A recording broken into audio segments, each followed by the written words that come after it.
میں نے قرآن پاک کی اسٹڈی کے بعد یہ رزلٹ نکالا ہے کہ قرآن پاک اگر مجھ سے کوئی پوچھے نا کہ قرآن پاک کن دو چیزوں پہ سب سے زیادہ زور دیتا ہے، بلکہ پورے قرآن کا تانا بانا اس کے گرد ہے، تو اس میں سے پہلی چیز جو ہے وہ عقیدے سے تعلق رکھتی ہے، وہ عقیدہ توحید ہے، اور شرک کی مذمت در مذمت اور شرک کے بعد اعمال میں سے جس چیز کے اوپر سب سے زیادہ ایمفیسائز کیا گیا ہے قرآن پاک میں، وہ دنیا پرستی اور فتنہ مال کی محبت، اس کو کنڈیم کیا۔ یعنی یہ دو چیزوں کے گرد پورا قرآن چلتا ہے، چاہے انبیاء پر ایمان لانا ہو، انبیاء بھی کیا کرتے ہیں؟ تزکیہ نفس کرتے ہیں، کتابوں پر ایمان لانا ہو، کتابیں بھی انسان کا تزکیہ کرتی ہیں، اور توحید کے راستے میں چند بڑی رکاوٹوں میں سے ایک رکاوٹ دنیا پرستی اور مال کی بیجا محبت ہے۔ اس لیے یہ بہت اہم ٹاپک ہے، اور مجھے بڑے عرصے سے لوگ کہہ رہے تھے کہ اس ٹاپک کو ریکارڈ کروایا جائے، کیونکہ اس پہ ہاتھ نہیں ڈالتے۔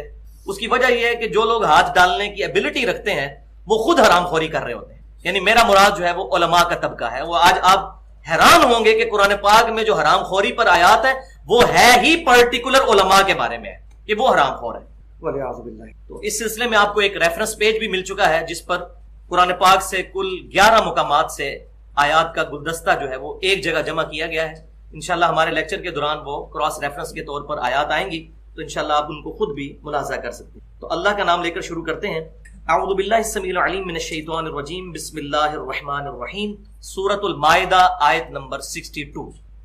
وَتَرَى كَثِيرًا مِّنْهُمْ يُسَارِعُونَ فِي الْإِثْمِ وَالْعُدْوَانِ، اور اے محبوب صلی اللہ علیہ وسلم تم ان میں سے اکثریت کو دیکھو گے کہ ان کی ساری دوڑ دھوپ جو ہے، کوشش جو ہے، وہ گناہ کے کاموں میں اور زیادتی کے کاموں میں ہے۔ کن کی؟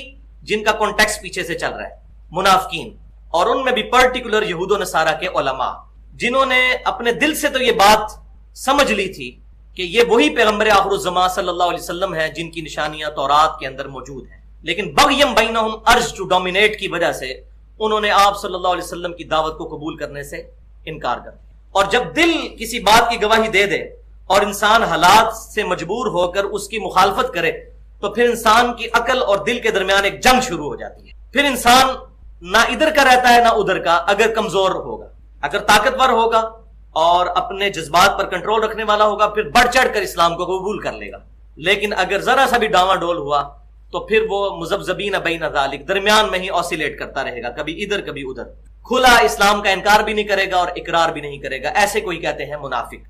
تو منافقت آج میرا ٹاپک نہیں، اس میں میری الگ سے 40 منٹ کی گفتگو اہل سنت پاک .com پر رکھی ہوئی ہے، مسئلہ نمبر 34 کے نام سے، منافق کی تعریف، اس کی وجوہات، اس کی نشانیاں اور منافقت کا علاج۔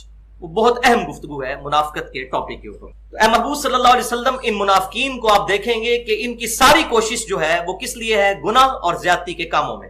وَأَكْلِهِمُ السُّحْتِ، اور یہ حرام خور ہے۔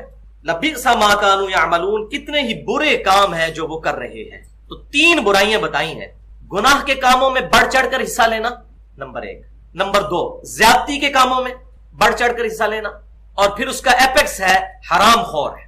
کیونکہ حرام خور بندہ جو ہوتا ہے وہ اسی لیے بنتا ہے کہ برٹل فیکٹس آف لائف کو جب انسان برداشت نہیں کر سکتا اپنے دنیا کے نقصان کی وجہ سے، تو پھر انسان مال کی محبت میں مبتلا ہو جاتا ہے، دنیا کی محبت کی وجہ سے اپنا دین بھی بیچ دیتا ہے۔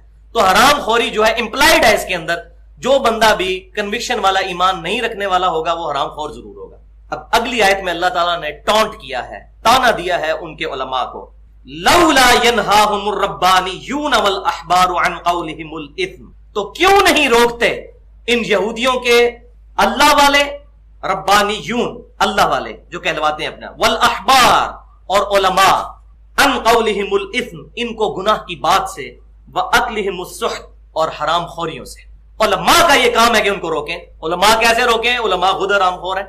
لبئس ما کانوا یصنعون، کتنے ہی برے کرتوت ہیں وہ جو کر رہے ہیں۔ اور یہی آیت بیسیکلی امر بالمعروف و نہی عن المنکر کے اعتبار سے سیدنا حسین ابن علی رضی اللہ تعالیٰ عنہما کے قیام کی بنیاد بھی ہے۔ اسی پر میں نے وہ لیکچر بھی دیا ہے، حسینیت اور یزیدیت کا تحقیقی جائزہ، اور اب اس کی ایکسٹینشن بھی آ چکی ہے، فکر حسین تحریک خلافت کی روح ہے، مسئلہ نمبر 48 کے نام سے اہل سنت پاک .com پر، اور 2 ریسرچ پیپر بھی ہیں، بلکہ رافضیت، ناسبیت اور یزیدیت کا تحقیقی جائزہ، اور دوسرا ریسرچ پیپر ہے واقعہ کربلا کی اسلامی تاریخ 40 احادیث کی روشنی۔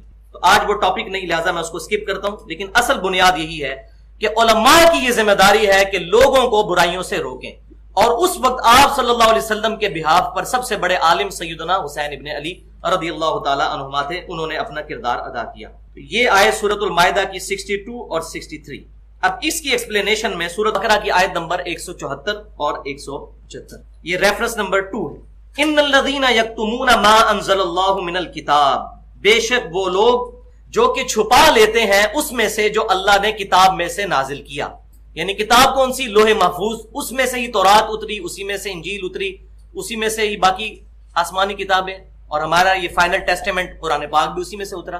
یعنی کیا چھپاتے تھے آپ صلی اللہ علیہ وسلم کی نشانیاں جو تورات کے اندر اولڈ ٹیسٹیمنٹ میں بھی موجود تھیں، اور انجیل نیو ٹیسٹیمنٹ میں بھی میں کافی دفعہ بیان کر چکا ہوں، لیکن آج مال نہیں اس کو ڈسکس کرنے کا. وَيَشْتَرُونَ بِهِ ثَمَنًا قَلِيلًا، اور اس سے پھر کمائی کرتے ہیں چند دنیا کے ٹکے، چند پیسوں اور روپوں کی خاطر، تھوڑے سے مال کے عوض وہ اپنا دین بیچ دیتے ہیں اور حق بات چھپا لیتے ہیں. اس میں وہ کیا کرتے تھے کہ جب کوئی امیر آدمی جرم کرتا تھا تو اس کے جرم پر پردہ ڈالنے کے لیے پیسے لے کر فتویٰ دے دیتے تھے کہ نہیں نہیں ان کے لیے یہ سزا نہیں ہے. آج بھی ہمارے علماء یہی کرتے ہیں، پیسے دیں ان کو، فتویٰ اپنی مرضی کا لے لیں، اور کوئی ایسا ایشو نہیں جس پر کوئی نہ کوئی عالم اس کے جواز کا فتویٰ نہ دے دے، چاہے پوری دنیا کے علماء اس کے خلاف چیخ رہے ہوں.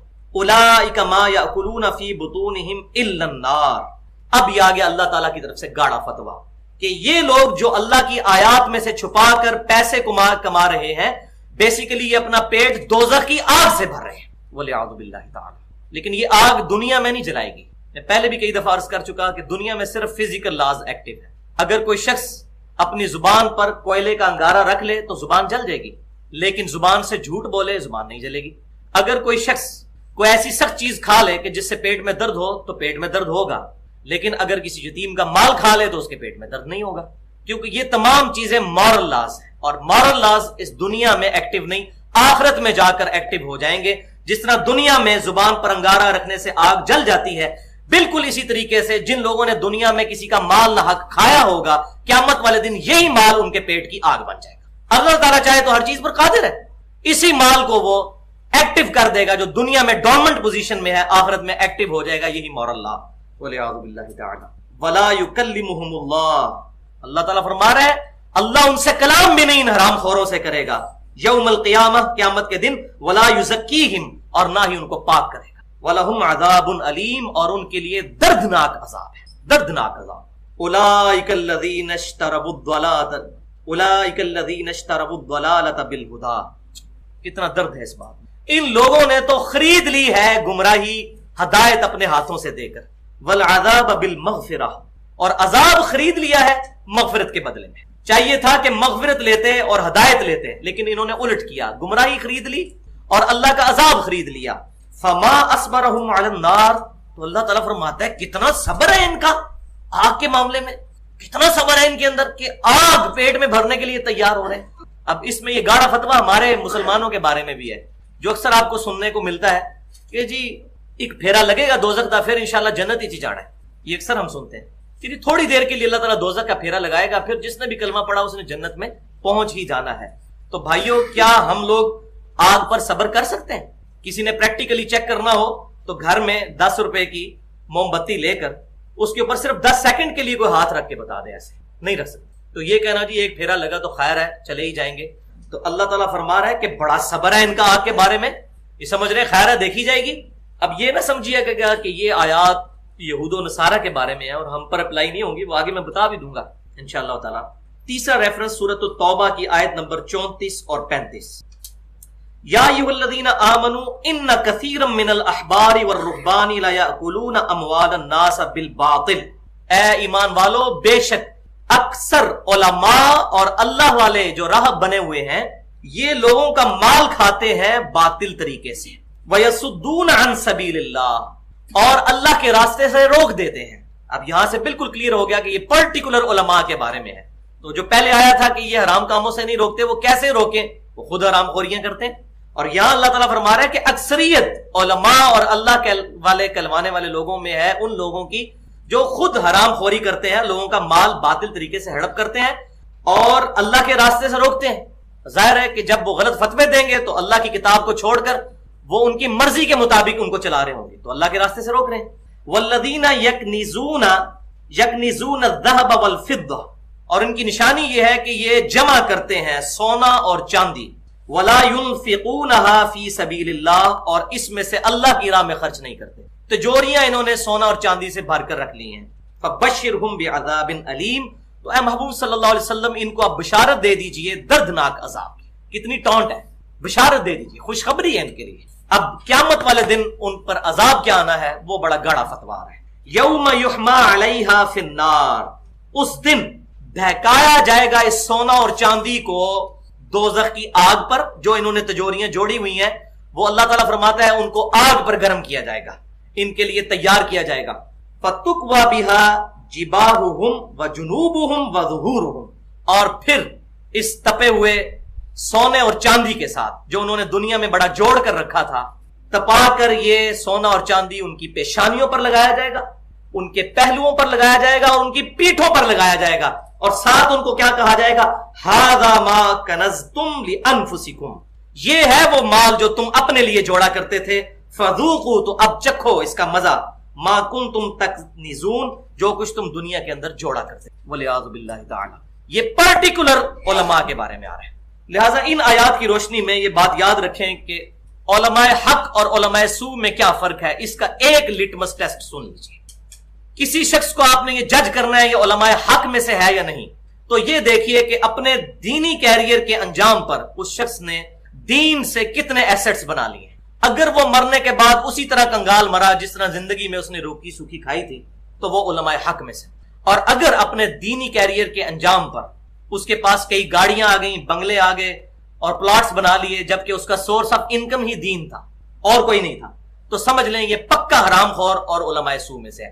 اب انشاءاللہ تعالیٰ آپ کو کوئی علماء حق ملے تو مجھے بتائیے، اللہ ماشاءاللہ کوئی بچتا ہے. ہم نے اپنی زندگی دیکھی ہے وہی علماء جو روکھی سوکھی کھا رہے ہوتے ہیں، جب الگ سے اپنا مدرسہ بنا لیتے ہیں، تھوڑے سے دن گزرتے ہیں، چند ہفتے ہی پاس ہوتے ہیں، تو ان کے پاس گاڑیاں آنا شروع ہو جاتی ہیں. وہ کہاں سے آتی ہوں گی؟ وہ لاٹری نکل آتی ہے. صرف الگ سے مدرسہ بنایا، اس کے نام پر چندہ اکٹھا کیا اور لوگوں میں ڈھونگ رچایا کہ دین کی خدمت کے لیے آپ سے چندہ مانگ رہے ہیں. لوگوں کو رسید بکیں بھی دے دیں، اور مسئلہ کیا ہے؟ اپنے پیٹ میں بھرنا ہے.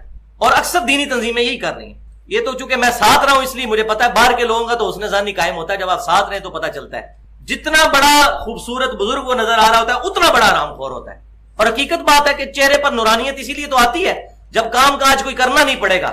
گھر میں اے سی والی گاڑی میں، اور اسی طریقے سے آفس میں اے سی والے آفس میں بیٹھنا، گھر میں اے سی، گاڑی میں اے سی، اور لوگوں کے پیسے کے اوپر اپنی گاڑیاں خریدنا اور اس میں پیٹرول ڈلوانا اور اپنے سارے معاملات چلانا، خود محنت نہ کرنی تو چہرے پر نور تو چڑھے گا. حقیقت بات ہے، ایک دن دھوپ میں کھڑے ہو جائے تو رنگ کالا ہو جاتا ہے. تو یہ علماء کا لٹمس ٹیسٹ ہے. جس نے دینی کیریئر کے انجام پر بہت زیادہ مال و دولت اور گاڑیاں اور بنگلے اور زمینیں چھوڑی، سمجھ لیں یہ علماء سو میں سے ہے، چاہے دنیا میں کسی جماعت کا وہ بہت بڑا ہی لیڈر کیوں نہ ہو، اللہ کے حضور وہ زیرو ہے. بڑے بڑے علماء اور بڑے بڑی خوبصورت داڑھیوں اور چہروں اور پگڑیوں والوں کی مٹی قیامت والے دن پلید ہونے والی ہے جو دنیا میں بڑی بڑی جماعتوں کے لیڈر ہیں.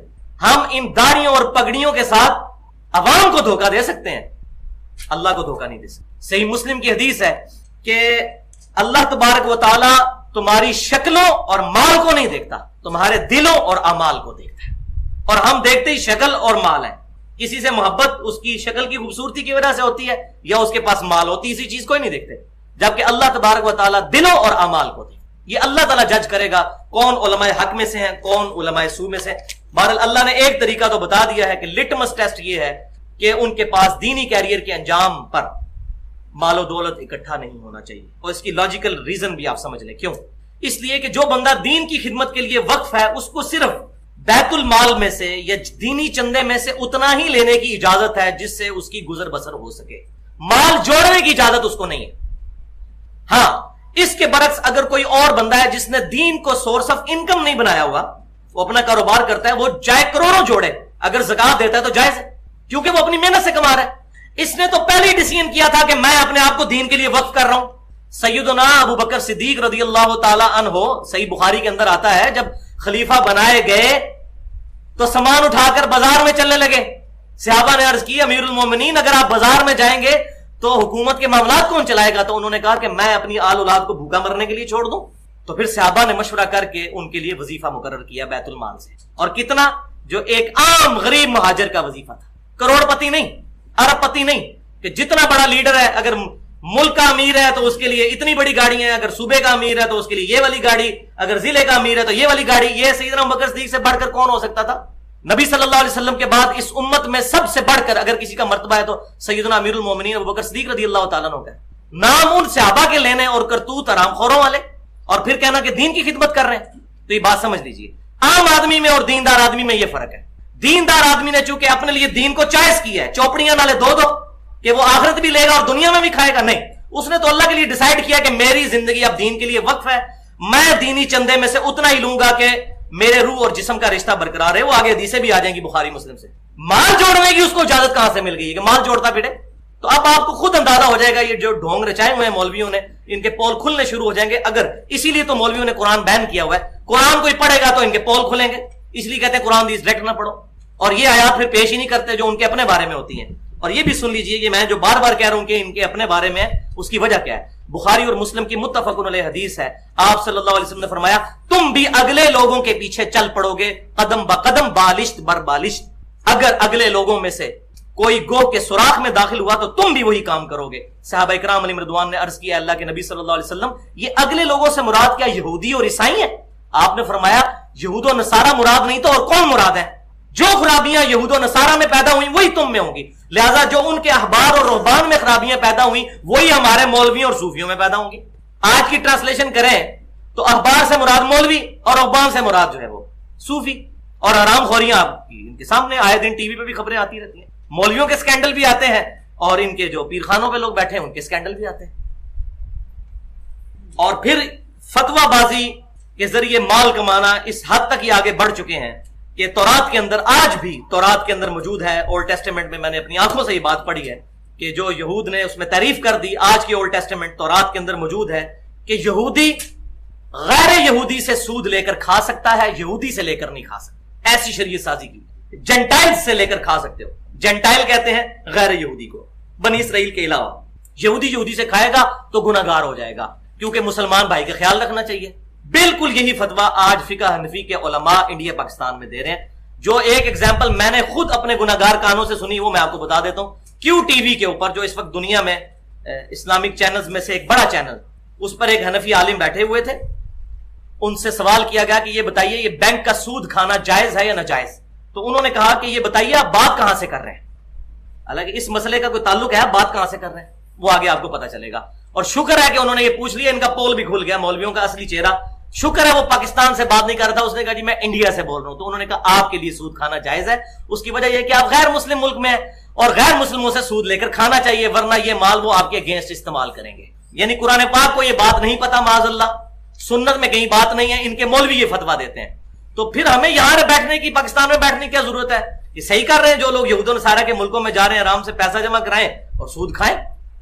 یہ کیا تکلیف اٹھانی پڑ رہی ہے؟ رزق حلال کمانا تو ادھر بڑا مشکل ہو چکا ہے، تو یہ فتوے دے رہے ہیں۔ اور وہ اس بیچارے پہ بھی آپ غصہ نہ کھائیں، اس میں بھی وہی بات ہے کہ ان کے بزرگ چونکہ لکھ گئے ہیں فتاوی عالمگیریہ کے اندر، رد المختار کے اندر، در مختار کے اندر، تو فتاوی شامی میں یہ باتیں چلتی آ رہی ہیں، تو انہوں نے تو وہی بیان کرنا ہے جو انہوں نے اپنے بزرگوں سے سیکھا۔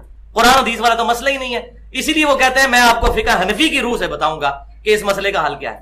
تو یہاں یہ بات یاد رکھیے کہ امام حنیفہ رحمۃ اللہ علیہ اس معاملے میں بری ہیں، ان سے کوئی بھی کتاب صحیح سند کے ساتھ ثابت ہی نہیں ہے جو فقہ حنفی کی کتابیں ہیں، لہذا ان کا معاملہ ہم اللہ کے سپرد کرتے ہیں، ان کی گستاخی نہیں کرتے۔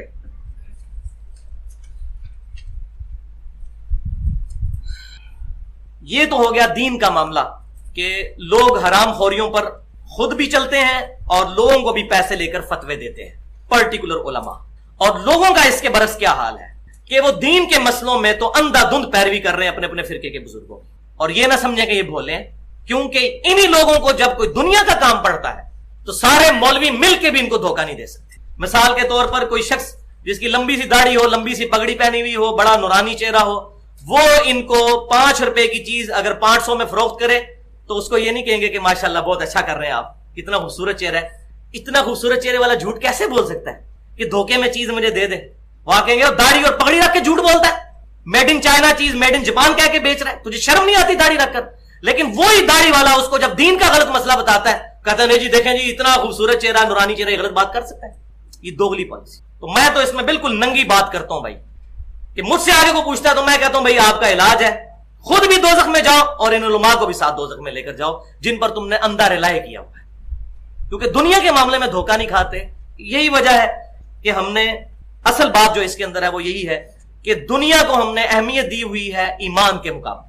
جہاں ہمارے ایمان اور دین کا نقصان ہو رہا ہو وہاں ہم کوئی پرواہ نہیں کرتے اور اندھا دھند. فلاں مفتی صاحب نے اسلامک بینکنگ پہ فتویٰ دے دیا ہے, حالانکہ جس مفتی نے فتویٰ دیا ہے اس کے اپنے مکتب فکر کے درجنوں مفتیوں نے کہا ہے کہ اسلامک بینکنگ جو پاکستان میں رائج ہے یہ سود پہ ہے, اسلامک نہیں ہے. ان کی بات نہیں سنیں گے اس کی. تو اصل میں اندر سے خود بات ماننی ہے کہ دل کی دلچسپی جو ہے وہ مال کھانے کی طرف ہے, اس لیے فتویٰ مان لیں گے. اور وہی مولوی اگر مکر جائے گا پھر کسی اور مولوی سے فتویٰ لے لیں گے جا کے. جہاں دین کا نقصان ہو رہا ہے وہاں آنکھیں بند کر کے رلائے, اور جہاں دنیا کا نقصان ہو رہا ہے وہاں تو نہیں, نہ داڑھی والا پھر نظر آئے گا نہ پگڑی والا. میں کہتا ہوں پرانا بزرگ بھی اٹھ کے نہ غلط مشورہ دینا, اس کو بھی کہیں گے تنو ویسی وہمی بزرگ مندر ہے, تو دھوکے باز ہے. تو یہ بات یاد رکھیے کہ آج اس ٹاپک کو میں ڈسکس نہیں کر رہا کہ کون سا کاروبار حلال ہے اور کون سا حرام. یہ ٹاپک آج کا نہیں ہے, صرف رزق حلال کی اہمیت اور رزق حرام کی مذمت پر گفتگو ہو رہی ہے. تو یہاں پر ایک جنرل حدیث صحیح مسلم کی یاد رکھیے کہ آپ صلی اللہ علیہ وسلم نے فرمایا گناہ وہ جو تیرے دل میں کھٹ گئے. ایک لٹمس ٹیسٹ بتا دیا جس پہ تیرا دل کہنا کہ یہ بات غلط ہو رہی ہے, کیونکہ اللہ تعالیٰ نے بندے کی انسٹنکٹ میں اچھائی سے محبت اور برائی سے نفرت رکھتی. اسی لیے میں کہتا ہوں کہ ہالی ووڈ کی فلم کے اینڈ پہ بھی سچائی کی جیت دکھائی جاتی ہے اور جھوٹ کی شکست دکھائی جاتی ہے. کیوں کہ ہماری انسٹنکٹ میں یہ بات ہے کہ سچ بولنا اچھا ہے اور جھوٹ بولنا برا ہے. کسی کو دھوکہ دینا بری بات ہے اور کسی کے ساتھ خیر خواہی کرنا اچھی بات ہے. اس کے لیے کوئی کتاب پڑھنے کی ضرورت نہیں ہے, یہ ہماری جبلت میں چیز داخل ہے. آج بدقسمتی سے حرام اور حلال کی تمیز ختم ہو چکی ہے, جبکہ سورۃ البقرہ میں اللہ تبارک و تعالیٰ نے ایک پورا رکوع نازل فرمایا, رکوع نمبر 23 رمضان مبارک سے ریلیٹڈ, اور اس کی پہلی آیت میں ہی فرمایا کہ رمضان کے روزے ہم نے اس لیے فرض کیے ہیں لعلکم تتقون, تاکہ تم پرہیزگار بن جاؤ, متقی بن جاؤ, گاڈ کانشسنس تم میں آ جائے. اور پھر اس رکوع کے اینڈ پر ایک آیت ڈال دی جو لٹمس ٹیسٹ ہے کسی کے تقوی اور ایمان کا, اور وہ آیت ہے جو آپ کے ریفرنس پر سیریل نمبر 4 پر ہے. بسم اللہ الرحمن الرحیم, سورۃ البقرہ آیت نمبر 188. لٹمس ٹیسٹ آف ایمان اینڈ تقوی. وَلَا تَأْكُلُوا أَمْوَالَكُمْ بَيْنَكُمْ بِالْبَاطِلِ, اور مت کھاؤ ایک دوسرے کے مال آپس میں باطل طریقے سے. وَتُدْلُوا بِهَا إِلَى الْحُكَّامِ, اور اس مال کو حکمرانوں تک پہنچنے کا ذریعہ نہ بنا لو, یعنی رشوت دے کر.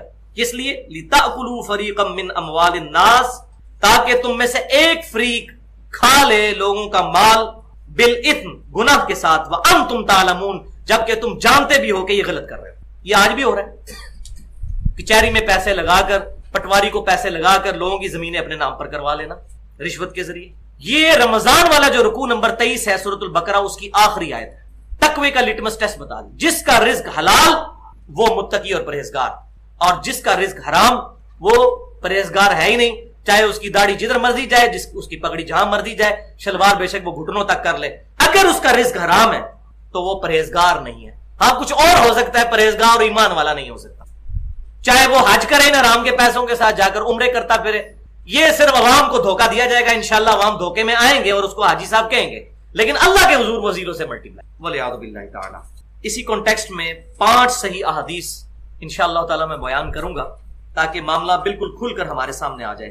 پہلی حدیث صحیح بخاری سے ہے کہ آپ صلی اللہ علیہ وسلم نے فرمایا ایک زمانہ آئے گا کہ آدمی اس بات کی پرواہ نہیں کرے گا کہ اس کا رزق حلال طریقے سے آ رہا ہے یا حرام طریقے سے آ رہا ہے. بولے اعوذ باللہ. اور یہ آج زمانہ آ چکا ہے. واقعی یہ بات آؤٹ آف ڈسکشن ہے کہ حلال ہے یا حرام.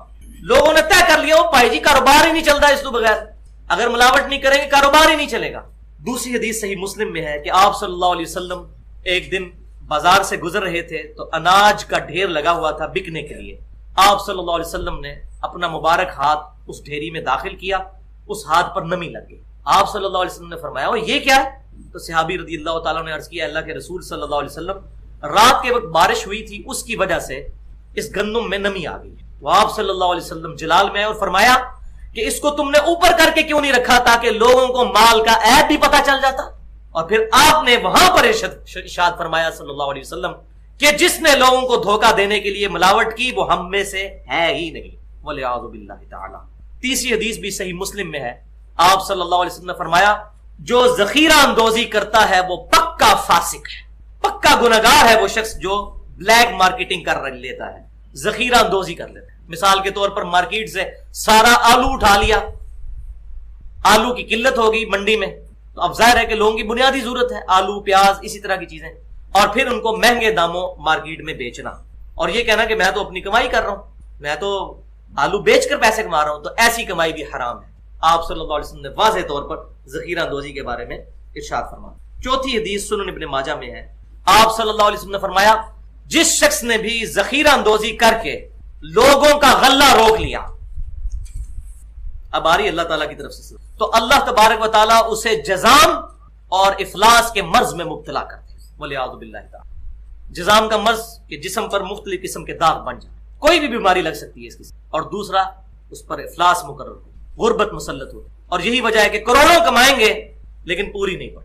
گھر میں کوئی ایسا بیمار ہوگا جس پر لاکھوں روپیہ لگ جائے گا مہینے کا، یہ ہوتا ہے۔ آپ دیکھیں مجھے پرسنلی کئی لوگ ایسے ملے ہیں جو بتاتے ہیں کہ حرام خوری کے ذریعے پیسہ کمایا لیکن دگنا نکل گیا، اور بیماریاں بھی مسلط ہیں، کروڑوں اربوں کے مالک ہیں لیکن ان کی خوراک کیا ہے؟ 2 ٹوسٹ کھاتے ہیں صبح کو 2 شام کو، بریانی کی پلیٹ نہیں کھا سکتے، چنا چاٹ نہیں کھا سکتے، زبان کا چسکا جو ایک عام غریب آدمی لے سکتا ہے وہ نہیں لے سکتے، یہ ان کے اوپر ایسی بیماری مسلط ہو جاتی ہے، کمایا اتنا کچھ لیکن خود اپنی جان پر نہ لگا سکے۔ پانچویں حدیث بہت کریٹیکل ہے اس کانٹیکسٹ میں، وہ صحیح مسلم کی بہت کریٹیکل حدیث کہ آپ صلی اللہ علیہ وسلم نے فرمایا کہ ایک آدمی دور دراز سے آتا ہے، پرامدہ بال، جسم پر مٹی لگی ہوئی، یعنی اس کی حالت اور اس کا گیٹ اپ ایسا ہوتا ہے کہ ایک عام آدمی بھی اس پر ترس کھا جائے، اور ہاتھ لمبے کر کے دعا کرتا ہے یا رب یا رب یا رب، لیکن وہ دعا اس حال میں کر رہا ہوتا ہے کہ اس کا کھانا حرام کا ہوتا ہے، اس کا پینا حرام سے ہوتا ہے، اس کا لباس حرام سے ہوتا ہے، اس کا جسم حرام کی خوراک سے پروان چڑھتا ہے۔ اللہ تعالیٰ ایسے کی دعا کیوں کر قبول کرے گا کہ جس کا جسم حرام پر پروان چڑھا ہو؟ دعائیں قبول نہ ہونے کی ایک بڑی وجہ، بلکہ سب سے بڑی وجہ حرام خوری ہے۔ اب آ جائیے لیکچر کے دوسرے حصے کی طرف، وہ ہے حرام خوری کی اصل وجہ، یعنی دنیا پرستی اور فتنہ مال، یعنی دنیا کے مال کے ساتھ بے جا محبت، اور اس کا انجام کیا ہونے والا ہے اور علاج کیا ہے اس سے بچنے کا۔ اس کانٹیکسٹ میں انشاءاللہ قرآن پاک کے 7 مقامات سے آیات آپ کے ریفرنس پیج پر سیریل نمبر 5 سے لے کر 11 تک درج ہیں، ان کو ہم انشاءاللہ ڈسکس کریں گے، اور اس کے بعد اینڈ پر 17 احادیث ہیں، وہ انشاءاللہ تعالی ایک ایسا ذخیرہ ہے احادیث کا کتاب الرقاق میں سے اور کتاب الزہد میں سے، جو مختلف کتابوں سے میں نے الحمدللہ محنت کر کے ایک انٹلیکچوئل ترتیب کے ساتھ جمع کیا ہے، وہ انشاءاللہ ڈسکس کر کے اس پہ لیکچر ہمارا مکمل ہوگا۔ پہلے ان آیات کو پڑھ لیتے ہیں تزکیہ نفس کے حوالے سے، کیونکہ اصل مقصد انبیاء کا دنیا میں آنے کا وہ انسانوں کا تزکیہ کرنا ہے، انسانوں کے دلوں کو پاک کرنا ہے۔ نبی صلی اللہ علیہ وسلم کا منصب بھی کم از کم قرآن پاک میں 4 دفعہ بیان ہوا، یتلو علیہم آیاتہ ویزکیہم ویعلمہم الکتاب والحکمہ وان کانوا من قبل لفی ضلال مبین۔ یہ محبوب صلی اللہ علیہ وسلم لوگوں پر اللہ کی آیات تلاوت کرتے ہیں، اس کے ذریعے ان کا تزکیہ کرتے ہیں اور ان کو کتاب و حکمت کی تعلیم دیتے ہیں، اور بے شک اس سے پہلے یہ لوگ کھلی گمراہی میں، کون؟ صحابہ کرام علیہم رضوان، لیکن وہ خوش نصیب سے قرآن آنے کے بعد کھلی گمراہی میں نہیں رہے، لیکن ہم قرآن آنے کے بعد بھی کھلی گمراہی میں ہیں کیونکہ قرآن پاک پڑھتے کوئی۔ آپ کے ریفرنس پیج پہ سیریل نمبر 5 پہ اعوذ باللہ من الشیطان الرجیم بسم اللہ الرحمن الرحیم، سورۃ الاعلیٰ کی آیت نمبر 14 سے لے کر 19 تک، قد افلح من تزکا، بے شک فلاح پا گیا وہ انسان جس نے تزکیہ کر لیا، جو پاک ہو گیا، جس نے اپنے دل کو دنیا کی محبت سے پاک کر دیا، دنیا کی آلودگی سے پاک کر کے اللہ اور اس کے محبوب صلی اللہ علیہ وسلم کی محبت اور آخرت کی محبت اپنے دل میں سما لی۔ وذکر اسم ربہ فصلی، اور اس نے اپنے رب کا نام لے کر نماز پڑھی۔ یہ آیت بھی اس چیز کا ثبوت ہے کہ نماز کا آغاز اللہ اکبر سے کرنا چاہیے، اللہ کا نام لے۔ لیکن اصل مسئلہ کیا ہے؟ بل تؤثرون الحیات الدنیا، یہ ہے کانٹے کی بات، لیکن تم دنیا کی زندگی کو ترجیح دیتے ہو، دنیا کو پرائورٹی دیتے ہو۔ اصل مرض تمہارا پاکیزہ نہ ہونے کا مرض اور پلید رہنے کی وجہ وہ ہے دنیا کی بے جا محبت، تم دنیا کی زندگی کو ترجیح دیتے ہو۔ والآخرۃ خیر وابقی، جبکہ آخرت کی زندگی بہتر بھی ہے اور باقی بھی رہنے والی ہے، خالی دنیا سے بہتر نہیں ہے، دنیا تو ختم ہو جائے گی، آخرت کی زندگی باقی بھی رہنے والی ہے۔ ان ھذا لفی الصحف الاولی، بس بے شک یہی ایک کانٹے کی بات تھی جو ہم نے پہلے صحیفوں میں بھی بیان کی تھی، ایک ہی یونیورسل ٹروتھ جس کے گرد ساری بات گھومتی تھی. جو میں نے لیکچر کے شروع میں کہا کہ توحید اور شرک کی مذمت یہ کتابوں کا مرکزی ٹاپک، اور دوسرے نمبر پہ اگر کوئی ٹاپک ہے تو دنیا کی بیجا محبت، مال کی محبت، اس کو کنڈیم کیا گیا ہے. اور یہ ثبوت ہے میری اس بات کا کہ اللہ تعالیٰ فرما رہا ہے ان ھذا لفی الصحف الاولی، بے شک یہی ایک کانٹے کی بات تھی پچھلے صحیفوں میں بھی، صحف ابراہیم و موسیٰ، چاہے وہ سیدنا ابراہیم علیہ السلام کے صحائف تھے، ان کی کتابیں تھیں، یا سیدنا موسیٰ علیہ السلام کے صحائف تھے. ایک ہی کانٹے کی بات تھی جس کے گرد ساری بات گھوم رہی تھی کہ آخرت کی زندگی اصل میں زندگی ہے، دنیا کی زندگی باقی رہنے والی نہیں ہے. اس کے بعد ریفرنس نمبر 6 سورۃ العنکبوت آیت نمبر 64، وما هذه الحیات الدنیا الا لہو ولعب، اور دنیا کی زندگی تو نہیں ہے مگر کھیل اور تماشا. جس طرح کھیل اور تماشے میں ٹائم گزرنے کا پتہ نہیں چلتا، بالکل اس طریقے سے دنیا کی زندگی گزر جاتی ہے. وَإِنَّ الدَّارَ الْآخِرَةَ لَهِيَ الْحَيَوَانُ، اور بے شک آخرت کا گھر ہی زندگی ہے، وہی رہنے کی جگہ ہے، وہی حقیقی زندگی ہے.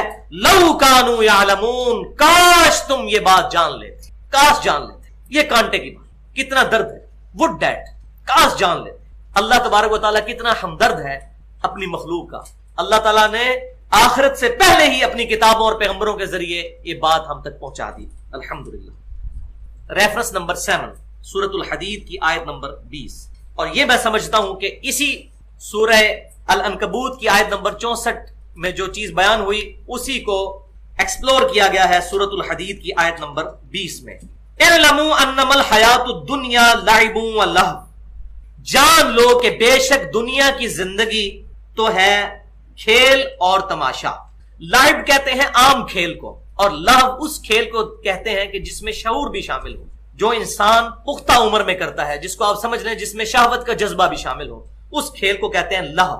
وزینۃ وتفاخر بینکم، اور یہ آرائش ہے دنیا کی زندگی اور تمہارا آپس میں ایک دوسرے پر فخر جتانا کہ کون آگے نکلتا ہے دنیا کی زندگی میں. یہ سب کچھ ہو رہا ہے. وتکاثر فی الاموال والاولاد، اور تمہارا مال کی طلب میں اور اولاد کی طلب میں ایک دوسرے سے آگے بڑھ جانا کہ میرے پاس بہت مال ہونا چاہیے. اور قبائلی زندگی میں خصوصاً جس کے جتنے بیٹے ہوتے تھے وہ سمجھتا تھا میں بہت طاقتور ہوں، تو اس کی طرف اشارہ ہے کہ مال میں اور اولاد میں بھی آگے بڑھتے ہو. اب یہ جو ہیومن لائف سائیکل ہے اس کو اللہ تعالیٰ نے کمپیئر کروایا ہے کہ یہ تمہارا صرف لائف سائیکل ایسا نہیں ہے. ایک لائف سائیکل وہ ہے جو پلانٹس کا ہے، پودوں کا لائف سائیکل، وہ بھی بالکل اسی طریقے سے اس کے ساتھ کمپیئر کروایا ہے. کمثل غیث اعجب الکفار نباتہ، اس کی مثال تو اس میم کی سی ہے، بارش کی سی، کہ جب برستی ہے تو اس سے جو غلہ نکلتا ہے وہ کسانوں کو ان کی جو فصل اور کاشت ہے وہ بڑی بھلی معلوم ہوتی ہے. ثم یہیج فتراہ مصفرا، اس کے بعد فصل پک کر تیار ہو جاتی ہے اور زرد ہو جاتی ہے. آپ کبھی گندم کی پکی ہوئی فصل میں سے گزر رہے ہوں، بالکل گولڈن نظر آ رہی ہوتی، بڑی خوبصورت، ہمیں تو ویسے دیکھنے میں خوبصورت لگ رہی ہوتی ہے، لیکن جس کسان نے محنت کی ہوتی ہے اس کا تو مال بھی اس کے ساتھ اور سال کے دانے بھی اس سے وابستہ ہوتے ہیں، اس کے لیے تو ویسے ہی بڑی خوشی کا سامان ہے. اللہ تعالیٰ فرماتا ہے کہ یہ ساری چیزیں پھر ایک اپنے عروج کو پہنچتی ہیں. ثم یکون حطاما، اور پھر اس کے بعد جب کھیتی کاٹ لی جاتی ہے تو سب کچھ چورا چورا ہو جاتا ہے، پلانٹ کا لائف سائیکل ختم ہو جاتا ہے. پھر اس زمین میں آپ چلیں، مجھے خود بھی تجربہ ہوا ہے، تو لگتا ہے یہاں پر کوئی فصل ہے نہیں تھی، ہر چیز چورا چورا ہو جاتی، گھاس پھوس پیچھے رہ جاتا ہے. وفی الآخرۃ عذاب شدید، لیکن دنیا میں تو یہ معاملات ہو جائیں گے، لیکن دنیا کی زندگی اصل میں آخرت کے لیے کھیتی ہے. آخرت میں یا تو پھر عذاب شدید ہے اللہ کی طرف سے، ومغفرۃ من اللہ ورضوان، یا اللہ تعالیٰ کی طرف سے مغفرت اور اس کی رضامندی ہے. وما الحیات الدنیا الا متاع الغرور، اور دنیا کی زندگی تو نہیں ہے مگر دھوکے کا سامان. والعیاذ باللہ تعالی. تو اللہ تعالیٰ فرمایا جس طرح دنیا میں کھیتی ہوتی ہے، پہلے کسان بوتا ہے، پھر اس میں سے کونپلیں نکلتی ہیں، بارش کے ذریعے وہ کھیتی بڑھ جاتی ہے، پھر اپنے عروج کو وہ پہنچتی ہے، اس کے بعد کاٹ لی جاتی ہے. بالکل اسی طریقے سے انسان کا بھی لائف سائیکل ہے، بچپنا، اس کے بعد جوانی، اور پھر انسان جو ہے وہ ساری سٹیجز پہلے بیان ہوئی. کہ پہلی سٹیج کیا آتی ہے؟ لعب، یعنی بچپن میں ایسا کھیلنا کہ جس میں شعور نہیں ہوتا، انسان کھیلتا ہے. پھر تھوڑی لڑک پن کی عمر آتی ہے، لعب و لہو، پھر اسی کھیل میں شہوت بھی شامل ہو جاتی ہے اور شعور بھی آ جاتا ہے. پھر اس کے بعد وزینۃ وتفاخر بینکم، اور اس کے بعد آرائش اور آپس میں فخر جتانا، یہ جب ینگ ایج میں انسان پہنچتا ہے تو بڑا وہ بال بنانے اور بال سنورنے اور اچھے کپڑے پہننا، یہ پوری سٹیج جو ہے وہ انسان کے اوپر آ جاتی ہے۔ اس کے بعد کیا؟ وَتَكَاثُرٌ فِي الْأَمْوَالِ، اس کے بعد جب اور پکی عمر کو پہنچتا ہے تو پھر وہ مال کی کثرت جمع کرنے کی کوشش کرتا ہے کہ میرے پاس مال ہونا چاہیے، میرے بڑھاپے کا سہارا بنے، وَالْأَوْلَادِ، اور اس کے اولاد اس کے بڑھاپے کا سہارا بنے۔ تو یہ ہے انسانوں کا لائف سائیکل، اور وہ تھا پودوں کا لائف سائیکل۔ اب آ رہی ہے جی کریٹیکل ترین آیت، اور میں یہ سمجھتا ہوں کہ یہ اسلام کا ہی فلسفہ ہے جو چیزوں کو بیلنس کرتا ہے، کہ ایسا نہیں ہے کہ دنیا کی چیزوں کے ساتھ بالکل ہی محبت نہ کی جائے، ایسا معاملہ بھی نہیں ہے۔ بیلنس کیا ہے کہ وہ محبت اللہ اور اس کے رسول صلی اللہ علیہ وسلم اور اللہ کی راہ میں جہاد کرنے کی محبت پر غالب نہ آئے۔ یہ اللہ تعالیٰ نے ہماری انسٹنکٹ میں رکھی ہیں۔ سورہ آل عمران کی آیت نمبر جو 14 ہے، اس میں اللہ تبارک و تعالیٰ نے واضح طور پر فرمایا زُيِّنَ لِلنَّاسِ حُبُّ الشَّهَوَاتِ مِنَ النِّسَاءِ، ہم نے لوگوں کے دلوں میں مزین کر دی ہے محبت عورتوں کی، سواریوں کی، گھوڑوں کی، سونے اور چاندی کے ڈھیروں کی۔ یہ محبت ہم نے رکھی ہے، یہ اللہ نے خود رکھی ہے، لیکن یہ محبت اللہ اور اس کے رسول صلی اللہ علیہ وسلم اور اللہ کی راہ میں جہاد سے بڑھ کر نہیں ہونی چاہیے۔ تو وہ مضمون جو ہے سورہ آل عمران کی آیت نمبر 14 کا، وہ اصل میں صحیح کھل کر سامنے آتا ہے سورہ التوبہ کی آیت نمبر 24، جس پہ میری پوری گفتگو ہے اہل سنت پاک.com پر، مسئلہ نمبر 9 کے نام سے 40 منٹ کی تقریباً۔ اللہ اور اس کے رسول صلی اللہ علیہ وسلم کی محبت اور اطاعت کا فرق کیا ہے۔ محبت بھی ضروری ہے اور اطاعت بھی ضروری ہے، وہ میں نے الحمدللہ اس میں ڈسکس کیا ہے، لیکن یہاں پر یہ بیلنس کرتا ہے یہ اسلام کا فلسفہ کہ محبت دنیا کی ہونا یہ فطری چیز ہے، لیکن یہ محبت غالب نہ آئے۔ جس کو مثال سے آپ سمجھیے کہ یہ کشتی جو ہے یہ پانی پر ہی چلتی ہے، پانی کے بغیر کشتی چل نہیں سکتی، لیکن وہی پانی اگر کشتی کے اندر داخل ہو جائے تو کشتی کو بھی ڈبو دے گا۔ کشتی کے باہر رہے، جتنی اس کی ضرورت ہے اتنا ہی اس کو استعمال کیا جائے تو ٹھیک۔ اسی طریقے سے دنیا میں جتنی چیزیں ہیں ان سے اتنی ہی محبت کی جائے جتنی ضروری ہے دنیا میں رہنے کے لیے، اس سے بڑھ کر ہوگی تو یہ ہماری زندگی دنیا اور آخرت کی کشتی کو ڈبو دے گی۔ تو سورہ التوبہ کی آیت نمبر 24، اور یہ میں سمجھتا ہوں جب بھی میں آیت کو پڑھتا ہوں یقین کرے کانپ اٹھتا ہوں کہ یہ لٹمس ٹیسٹ ہے ہر مسلمان کے لیے، خود چیک کرے کہ میرے اندر ایمان موجود ہے یا نہیں۔ وہ تو مولویوں کا لٹمس ٹیسٹ ہم پہلے پڑھ چکے نا، اب اپنا بھی ہم اپنے آپ کو بھی اس آئینے میں دیکھ لیں۔ بسم اللہ الرحمن الرحیم، قل ان کان آباؤکم، اے محبوب صلی اللہ علیہ وسلم فرما دیجئے کہ اگر تمہارے ماں باپ، و ابناؤکم، اور تمہارے بیٹے اور بیٹیاں اولاد، و اخوانکم، اور تمہارے بہن بھائی، و ازواجکم، اور تمہاری بیویاں، اور بیویوں کے لیے شوہر یعنی سپاؤس، انگلش میں سپاؤس لفظ اور عربی میں زوج استعمال ہوتا ہے۔ خاوند کا زوج بیوی ہے اور بیوی کا زوج خاوند۔ و عشیرتکم، اور تمہارے رشتہ دار، لو جی کوئی چیز بچی، یہ سارے کے سارے انسانی رشتے ہو گئے۔ اب آ جائیں جو مٹیریلزم والی چیزیں ہیں، وَأَمْوَالُ اقْتَرَفْتُمُوهَا، اور وہ مال جو تم نے کمائے ہیں بڑی محنت سے، وَتِجَارَةٌ تَخْشَوْنَ كَسَادَهَا، اور وہ تجارت جس کے ماند پڑ جانے کا تمہیں ہر وقت ڈر لگا رہتا ہے کہ کاروبار کہیں میرا ٹھپ نہ ہو جائے، وَمَسَاكِنُ تَرْضَوْنَهَا، اور وہ گھر جن میں تم رہ کر بڑے راضی ہوتے ہو، تمہاری مرضی کی آرائش گاہیں ہیں جو، احب الیکم، اگر ان کی محبت تم پر غالب آ گئی، ان 8 چیزوں کی محبت۔ کون کون سی؟ ماں باپ نمبر 1، نمبر 2 اولاد، نمبر 3 بھائی، نمبر 4 بیویاں، بیویوں کے لیے شوہر، نمبر 5 رشتہ دار، نمبر 6 مال، اور نمبر 7 وہ تجارت جس کے مان پڑ جانے کا تمہیں ڈر لگا رہتا ہے، اور نمبر 8 وہ مکان جو تمہیں بڑے پسند ہیں۔ اگر ان 8 چیزوں کی محبت خدا نہ خواستہ یہ تمام چیزیں تمہیں زیادہ عزیز ہیں من اللہ، اللہ سے، ورسولہ، اور اس کے رسول سے، وجہاد فی سبیلہ، اور اللہ کی راہ میں جہاد کرنے سے، اور جہاد کا پھر ایپیکس قتال بھی، summum bonum of Islam, highest good of a philosophy is known as summum bonum, اور اسلام کا سمم بونم ہے قتال اس قرآن کی روح سے، جس پہ میں نے 40 منٹ کی گفتگو کی ہے اہل سنت پاک.com پر، مسئلہ نمبر 25 کے نام سے، قتال کی اہمیت اور کلمہ گو اہل قبلہ کی تکفیر کی مذمت، یعنی قتال کی آڑ میں مسلمانوں کو منافق بھی نہ ڈکلیئر کیا جائے۔ یہ 2 ایکسٹریمز کا رد میں نے اس میں کیا ہے، آج محل نہیں اس پہ بات کرنے کا۔ فتربصوا، تو اللہ تعالیٰ فرما رہا ہے اگر ان 3 چیزوں سے بڑھ گئیں وہ 8 چیزیں، اللہ اور اس کے رسول صلی اللہ علیہ وسلم اور اللہ کی راہ میں کوشش، اور یہ کوشش تزکیہ نفس سے لے کر قتال تک، یہ ساری کوشش، پورا دین جو ہے وہ کوشش ہی تو ہے۔ فجر کے وقت اٹھنا کوشش ہے، سردیوں میں